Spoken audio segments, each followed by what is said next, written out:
తెలుగు రాష్ట్రాల్లో ఒక ఎకరం 100 కోట్లు పలికిన ప్రాంతం ఏది అంటే రేపొద్దున్న ఏదైనా ఎగ్జామ్స్ లో పెట్టినా చాలా ఈజీగా రాసేస్తారు చాలా మంది కోకాపేట అని. ఎందుకంటే దాని మీద చాలా కామెడీ సీన్స్ వచ్చినాయి, సినిమాల్లో కూడా పెట్టేశారు. కోకాపేట అంటే మామూలుగా ఉంది.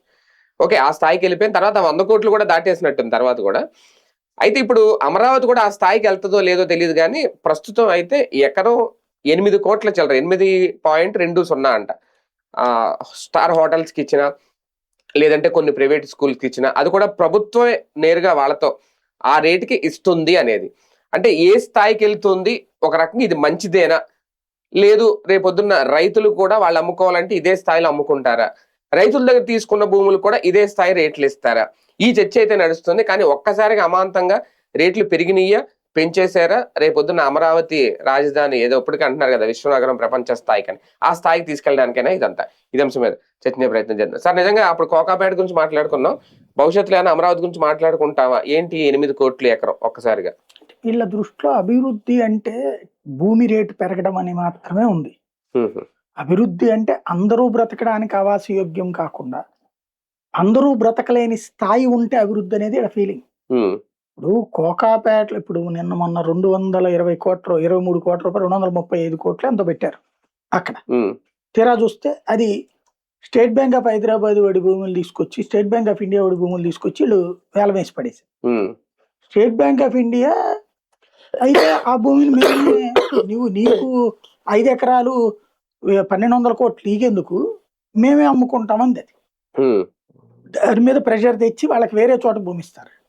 ఇప్పుడు 1000 కోట్ల రూపాయల భూమిని 1200 కోట్ల భూమి వీడు వేలం వేసుకుని వేరే చోట 100 కోట్ల రూపాయలు వేలం అయ్యే భూమిని వీళ్ళకిస్తే మోసమే కదా అది. ఎవరు మోసం చేసినట్టు? ఇంకోటి, గతంలో 100 కోట్లు 150 కోట్లు అని చెప్పి వేలం వేసిన చోట ఆ తర్వాత వాళ్ళు మధ్యలో డ్రాప్ అయిన బోల్డ్ ఉన్నాయి చెప్పరవి. ఈ ప్రచారం ఎక్కువ చేస్తారు. బేసిక్ గా 2 తెలుగు రాష్ట్రాలు ఏంటంటే మ్యానిపులేటెడ్ రియల్ ఎస్టేట్ పాలిటిక్స్ నడుస్తాయి. రాజకీయాలలోనే రియల్ ఎస్టేట్ ని చూపించి దాన్ని మ్యానిపులేట్ చేస్తారు. ఇది సహజ సిద్ధంగా జరిగేటటువంటి ఒక ఆట. ఈ ఆటకి ముగింపు లేదు ఎక్కడా కూడా. ఇక్కడ సమస్య ఎక్కడ వస్తుంది? ఇప్పుడు ఎదురవుతున్న సమస్య ఏంటంటే అమరావతి, ఇప్పుడు మొన్ననే చంద్రబాబు గారు చెప్పారు విజయవాడ, గుంటూరు, మంగళగిరి అన్ని కలిపితే అమరావతి. మరి అన్ని 29 గ్రామాల్లో ఎందుకు పెడుతున్నారు స్టిల్ నౌ? ఇప్పుడు మంగళగిరిలో ఒక స్టేడియం ఉంది, ఇంకా నువ్వు మళ్ళీ అక్కడ స్టేడియం అని చెప్పి మళ్ళీ అక్కడ జనాలు కడుపు కొట్టడం ఎందుకు? ఇప్పుడు ఆ జనాలు మొన్న గొడవ చేశారు, వాళ్ళని బలవంతంగా బుల్డోజర్లతో దొక్కాం. ఇప్పుడు నువ్వు ఇక్కడ 8.5 కోట్లకి ఎవరికి ఇస్తున్నావు కదా, 8.5 కోట్లకు ఆడమ్ముకుంటాడు కదా వాడి భూమి, ఇంకా అడిగి దగ్గర హైవేకి వాడు 12,000 కోట్లు 15,000 కోట్లు అవుతుందిగా, 15 కోట్లకు 12 కోట్లకు అమ్ముకుంటాడు కదా. ఆ నోటి దగ్గర మొత్తం నువ్వు లాక్కోవడం ఎందుకు? అదేమంటే ఆయన దుర్మార్గుడు అని మిగతా వాళ్ళ చేత బూతులు తిట్టడం ఎందుకు వాళ్ళ కుటుంబాన్ని అనవసరంగా? అంటే నాకు మామూలుగా జనరల్ డౌట్, మరి మాట అనొచ్చలేదు తెలియదు కానీ, ప్రభుత్వం రైతుల దగ్గర నుంచి కొని ఇలాగ వీళ్ళకి ఇలాగ ఎక్కువ ధరకు అమ్ముకొని ప్రభుత్వాన్ని రియల్ ఎస్టేట్ వ్యాపారం చేస్తుందా అంటే అది ఒకందుకు మంచిదే అది చేస్తే. కాకపోతే ఇక్కడ సమస్య ఏంటంటే ఎవరు కొంటారన్నది చూడాలి. ఇప్పుడు 8.5 కోట్లకు కొన్నారు, ఓకే రైట్. ఇప్పుడు వీళ్ళు అనేది ఏంటి, ఇప్పుడు స్టార్ హోటల్స్ కి, స్కూల్ కి నిన్న టెండర్లు పిలిచారు, పిలుస్తారు, తీసుకోవడానికి ఆర్డర్ రావాలి కదా. ఇక్కడ దీంట్లో ఒక లాజికల్ పాయింట్ మిస్ అయ్యేది ఏంటంటే మనం 8.5 కోట్లకి వెళ్ళిపోయిందిరా. అప్పుడు 8.5 కోట్లు పెట్టి హోటల్ పెట్టినాడు, 1 ఎకరంలో హోటల్ అవుతుంది. స్టార్ హోటల్ అంటే 3 ఎకరాలు వేసుకున్నాం, 3 ఎకరాలు అంటే 25 కోట్ల రూపాయలు పెట్టి వాడు భూమి కొని కన్స్ట్రక్షన్ ఒక 10 కోట్లు అవుతుంది కదా. 35 కోట్ల రూపాయలు అంటే హైదరాబాద్ లో పార్క్ అయ్యేస్తుంది చూడండి, ఆ టైపు పార్క్ అయ్యేత్తులో మనం అప్పుడు బాగా తెలుగు మీడియాలో, సోషల్ మీడియాలో, మెయిన్ మీడియాలో కూడా వైరల్ అయింది. బెండకాయ 800 బెండకాయ కూర 1200 రూపాయలు.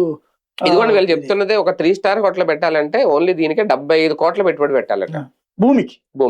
మరి 3 స్టార్ హోటల్ ఇంకా అప్పుడు ఏంటి, స్టార్ హోటల్ పెట్టేటటువంటి 100 కోట్లు పెడితే పిల్లి ఏ స్థాయిలో వసూలు చేస్తాడు? అంతే మరి. విజయవాడలో నోవాటెల్లో దిగితే అయ్యేదానికి 10 రెట్లు ఎక్కడ ఉంటది. అంటే వీళ్ళు ఏం కోరుకుంటున్నారంటే అసలు అక్కడికి సామాన్యుడు వామ్మో అని కళ్ళు తెరవాలి అడుగు పెడితే అనేది. అది క్యాపిటల్ లక్షణం అవుతుంది. కళ్ళు తెరుస్తారు కానీ సామాన్యుడు ఇలా హోటల్లో ఉండలేడు కదా. అంటే ఇప్పుడు ఎట్లా ఉంటదంటే వీళ్ళ ఆలోచన నేను అర్థం చేసుకున్నది ఎంతవరకు ఏంటంటే, తక్కువ రేటు పెట్టినప్పుడు చీఫ్ గా చూస్తాడు, ఎక్కువ రేటు పెట్టినప్పుడు, ఇప్పుడు ఫర్ ఎగ్జాంపుల్ షాపింగ్ మాల్స్ పెట్టినప్పుడు ఎవడు కూడా అందులోకి వెళ్ళి టికెట్ తీసుకుంటాడు అనుకోరా. అవును. ఒక ఆటో డ్రైవరు 25 రూపాయలు, 30 రూపాయలు, 40 రూపాయలు అంటే క్యూ లైన్ లో ఎగబడి అవసరమైతే బ్లాక్ లో ఇంకో 25 రూపాయలు పెట్టి కొంటాడు అని మనం అనుకుంటాం. 100 రూపాయలు పెట్టి కొంటాడు వాడు అన్నది. కానీ అధికారికంగా 150 రూపాయలు టికెట్ ఇట్టేశారు. కొనరు కదా అనుకున్నాం. కానీ ఆటో తోలుతున్నాడు ఏమనుకుంటున్నాడు, అయ్యమ్మ మనం పొద్దునుండి రాత్రి దాకా కష్టపడుతున్నాం, అక్కడ కాసేపు 3 గంటలు లగ్జరీ ఎంజాయ్ చేద్దాంలే మనం కూడా అని తన సంపాదన అంతా తీసుకొచ్చి ఓ రోజు పోసేస్తున్నాడు అక్కడ. వీళ్ళకి అక్కడ ఆ వీక్నెస్ కనిపెట్టారు వీళ్ళు. ఇప్పుడు మామూలుగా నేను అబ్జర్వ్ చేశాను, ఇంతకుముందు నా దగ్గర డ్రైవర్ గా పనిచేసిన అతను మామూలుగా నేను నాతో పాటు స్టార్ హోటల్కి వెళ్తే అక్కడికి తీసుకెళ్తాం. ఇంకోటి, నేను ఏ హోటల్కి వెళ్ళి వచ్చినా తర్వాత వాళ్ళ ఆవిడని తీసుకుని వెళ్ళేవాడు అతను. ఇతను సంపాదించుకునేటువంటి 2-3 రోజులు డబ్బులు దానికి ఖర్చు పెట్టేవాడు. ఎందుకు అతనికి, నేను చేతులు కట్టుకుని వెళ్ళిన చోట నేను రాయల్ గా కనబడాలా, మా ఆవిడ రాయల్ గా కనబడాలి. ఈ వీక్నెస్ ఇక్కడ వీళ్ళ అదృష్టం. వీళ్ళు అనుకునేది ఏంటి, ఇప్పుడు రేపు అక్కడ హోటల్ తీశారు, ఈ లేబర్ అయినా మిడిల్ క్లాస్ అయినా సరే ఒక రోజు అక్కడికి వెళ్ళి వద్దాంలే అని అట్లా అనుకుంటే అవుతుంది. అంటే మిడిల్ క్లాస్ కూడా లగ్జరీకి దగ్గర చేస్తున్నారు, లగ్జరీ అలవాటు చేస్తున్నారు. అది దాంతో పాటు ఒక్కసారి నాటి జీవితంలో అనే కాన్సెప్ట్ ని అలవాటు చేయాలి, వెళ్ళొచ్చు కదా అనుకుంటారు సాధారణంగా. దాంతో పాటు ఎడ్యుకేషన్ ఇన్స్టిట్యూషన్ ఇప్పుడు 4.5 కోట్లట. అవును. స్కూల్ కి 4.5 కోట్లు. 1 ఎకరంలో స్కూల్ ఏడ పని చేస్తుంది?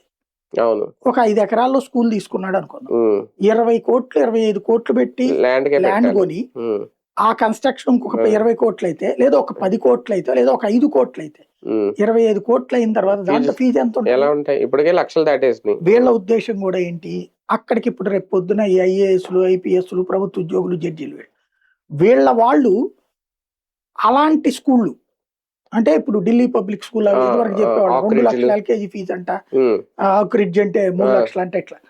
అలాగుంటే అప్పుడు అది లగ్జరీగా నమ్ముతారు. అంటే న్యూయార్క్, సింగపూర్ లాగా రేట్లుంటే మనల్ని ఆదరిస్తారు అన్నది వీళ్ళ ఫీలింగ్. అందుకోసం పెడుతున్నారు రేట్లు. అది ఇక్కడ కనబడుతుంది. కానీ ఒకటి సార్, ఓకే, ఇది ఎంతమందికి కలిసి వద్ద ఎన్ని వస్తాయి అన్నది ఒకటి. రైతులకి ఇది మంచిదేనా? అమరావతి ప్రాంతం అభివృద్ధికో, లేదంటే ఆ ప్రాంతం రాజధాని 29 గ్రామాల్లో ఉన్న రైతులకో రేపొద్దున్న ఇంత రేటు పలికింది అంటే వాళ్ళకున్న భూములు ఎంత కొంత ఉంటాయి, మంచిదేనా? ఉన్న రైతులకి నష్టం, లాభం లేదు.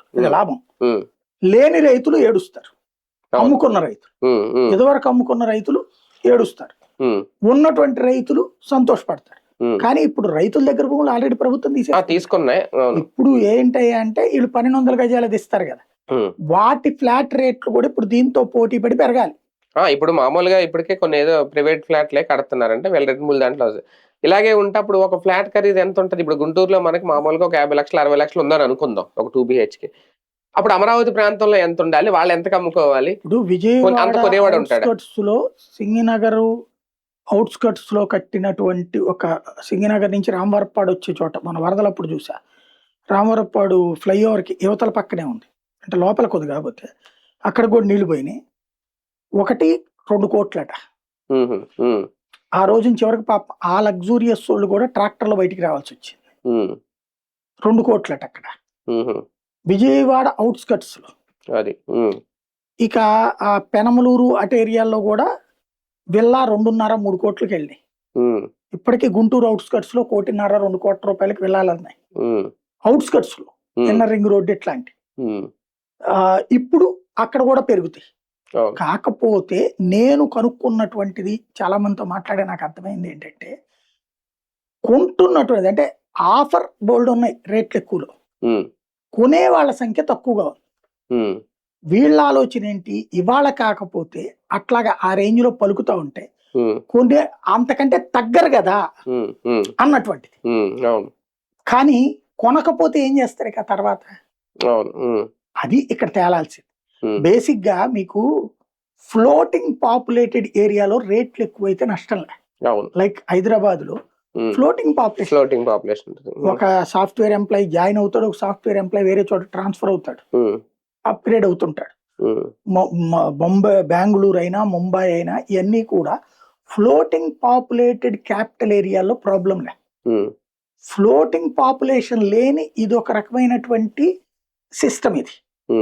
ఇది only the capital, this is not the floating area. ఇంకోటి పోనీ దారిని పోయే ఏరియా కూడా కాదు ఇది. ఇటు విజయవాడ వెళ్ళే రూటు కాదు, అటు గుంటూరు వెళ్ళే రూటు కాదు, లోపలికి ఇది. ఇందులో నుంచి మనం వెళ్ళాం. నాకు తెలిసి ఇక రేపు పొద్దున భవిష్యత్తులో వీళ్ళు ఎన్ఆర్ రింగ్ రోడ్ ఇవన్నీ వేస్తున్నారు కదా, వేసాక సచ్చినట్టు ఈ లోపల నుంచి వెళ్ళాలని రూల్ పెడతారేమో, మిగతా హైవేలు ఆపేసి. ఆల్రెడీ టోల్ గేట్లు పెట్టారు కదా ఇక్కడ పెట్టారు. ఆ హైవే టోల్ గేట్ లేదు ఇక్కడే కట్టుకోండి, అవి బ్లాక్ చేసామని వంక చెప్పి అప్పుడు ఇందులో నుంచి ప్రయాణిస్తుంటే అదిగో రన్నింగ్ లో క్యాపిటల్ అని ఏమైనా డబ్బులు వసూలు చేసుకోవచ్చు. ఒకప్పుడు సార్ మీకు గుర్తుందో లేదో మనం కూడా డిబేట్ పెట్టాం, బాబు గారు అన్నమాట ఎకరం 20 కోట్ల వరకు తీసుకెళ్తాం అమరావతి భూముల్ని అనేది. ఇప్పుడు ఆల్మోస్ట్ 8 కోట్లకు తీసుకెళ్లిపోయారు, వీళ్ళే ప్రచారం చేశారు. ఓకే, ఇవి కంపెనీలకు ఇచ్చే భూములు కాబట్టి, అంటే విద్యా సంస్థలకో లేదంటే హోటల్స్ ఇచ్చే. ఇప్పుడు రేపు పొద్దున్న రిటర్నబుల్ ఫ్లాట్ లో ఇలాంటి రైతులు వాళ్ళు అమ్ముకోవాలంటే ప్రైవేట్ వ్యక్తులకో రియల్ ఎస్టేట్ వ్యాపారులకు నిజంగా ఆ స్థాయికి వెళ్ళిపోతుందా? అంటే దీనికైతే 8 కోట్లకైతే ఎవరు కదా, ఏ 10, 15 లేదంటే ఇంకా 20 ఆ స్థాయికి వెళ్తుందా? అంటే వీళ్ళది కొంటే అటు వెళ్తుంది ఆటోమేటిక్. వీళ్ళది కొనగలిగితే రైతులు కూడా అమ్ముకోవచ్చారు. ముందు అందరికంటే సక్సెస్ అయ్యేది అప్పుడు లింగమనేని, ఎందుకంటే ఆయన బల్క్ ల్యాండ్ ఉంటది. అంటే ఈ స్టార్ హోటల్స్ వాళ్ళు కొంటారేమో ఏదో రకంగా 8 కోట్లు అంటే వాళ్ళ ఎకరానికి. స్టార్ హోటల్ మామూలు విజయవాడలోకి రావడానికి ఎవడు రాలా, గుంటూరులోకి పిలిచారు కదా, ఎవడొచ్చాడు? అయితే గీతే వీళ్ళ కార్యకర్తలు వీళ్ళ నాయకులు ఎవరన్నా మొహమాటానికి కొనాలి కానీ విజయవాడ గుంటూరుకే స్టార్ హోటల్ రావట్లా. ఎందుకంటే ఇప్పుడు విజయవాడలో highest star hotel Novotel. Occupancy ఎంత ఉంటుంది? ప్రభుత్వం పూర్తిగా దాన్ని ఇనిషియేటివ్ తీసుకుంటే ఆక్యుపెన్సీ ఉంటుంది.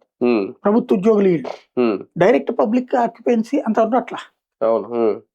ఐలాపురం ఉంది, లేకపోతే డివి మ్యానర్ ఉంది అక్కడ. వీటిట్లో ఎంత ఉంది? ఇప్పుడు ఇదివరకు మొదట్లో ఆంధ్రజ్యోతి పాత ఆఫీస్ గ్రీన్ పార్క్, దాంట్లో ఏముండేది జనం? వీళ్ళ ప్రభుత్వ యాక్టివిటీ ఉంటే నడుస్తుంది అంతే, లేకపోతే ఏముంది? ఒకవేళ అప్పుడు ఫ్లాట్ ధర కూడా 1 కోటి రూపాయల దాకా అమ్ముతారేమో. కోటి అనేది చీఫ్ అండి, అక్కడ 3-4 కోట్లు అవుతుంది. ఎందుకంటే ఇప్పుడు మీకు హైదరాబాద్ లో కుకట్పల్లి ఎంత అండి? 1 కోటి రూపాయలు తక్కువ లేదు కదా, ఇంకెక్కువ పెడతారు కదా. ఇప్పుడు ఎక్కువ అంటున్నారు కదా, ఆ పాపులేషన్ కుకట్పల్లి పాపులేషన్ కూడా ఇక్కడ ఉండదు కదా, కోరుకుంటోంది అది కదా. ఫ్లోటింగ్ గురించి ఆలోచించట్లా. నేను అంటుంది అదే, ఫ్లోటింగ్ లేకపోతే రేపు పొద్దున కొని మునుగుతారు. ఫ్లోటింగ్ అవ్వాలి అక్కడ పబ్లిక్. లేదంటే ఎలా చేయడం వల్ల ఏమన్నా పాపులేషన్ పెరుగుతుందా, ఫ్లోటింగ్ వస్తుందా? పాపులేషన్ పెరగాలి అంటే అందరికి ఆమోదయోగ్యం ఉండాలి. ఇప్పుడు నేను హైదరాబాద్ వెళ్ళి ఉండగలను, 5,500-6 వేల రూపాయల అద్దెకి దొరికే అవుట్స్కట్స్ లో ఉంటాయి. బస్తీల్లో 10,000 రూపాయల్లో అద్దెలో బస్తీలో దొరుకుతాయి. 25,000, 15,000 ఆ రేంజ్ లో మిగతా ఏరియాలో దొరుకుతాయి హైదరాబాద్ రెంట్కి. కానీ ఇప్పుడు ఇక్కడ దొరకదు కదా. ఇందులో కొంచెం పాజిటివ్ కూడా ఆలోచిస్తే అమరావతి ప్రాంతంలోనే ఆ స్థాయి రేట్లు కనుక పలికితే ఇంకా గుంటూరు విజయవాడ పరిస్థితి ఏంటి భవిష్యత్తు? అక్కడ ఏముండవు. ఎక్కడ ఉన్నాయి ఇప్పుడు? అంటే ఇక్కడ ఇంకా పెరగాలి కదా. అమరావతిలో 4 కోట్ల రూపాయలు అన్న చోట గుంటూరులో 2 కోట్ల రూపాయలు పలికింది, విజయవాడ అవుట్స్కట్స్ లో 1 కోటి రూపాయలు పలుకుతుంది. అంటే అమరావతిలోనే ఒక ఫ్లాట్ 2-3 కోట్లు ఉందంటే ఇంకా గుంటూరు విజయవాడలో ఈ రెండింటిని నాశనం చేస్తేనే కదా అక్కడ వచ్చేది. ఈ 2 సక్సెస్ అయితే అక్కడ రావు కదా అంత. అంటే దాంతో పోల్చుకుంటే ఇప్పుడు ఇక్కడ పాపులేషన్ ఎక్కువ కదా. నేను అనేది అదే, ప్రస్తుతం గవర్నమెంట్ ఆర్టిఫిషియల్ గా సృష్టిస్తోంది అక్కడ రేట్లు. దాని వలన ఇక్కడ పడిపోయినాయి మార్కెట్. విజయవాడ గుంటూరు 2 పడిపోయినాయి మార్కెట్. ఇక్కడ ఇదివరకు మా ఏరియాలోనే, మా ఇంటి ఏరియాలోనే విజయవాడలో కొత్త ఇల్లు 100 గజాల ఇల్లు 65 లక్షలు, ఒక ఇల్లు అయితే 78 లక్షలకు కొన్నారు 100 గజాలు.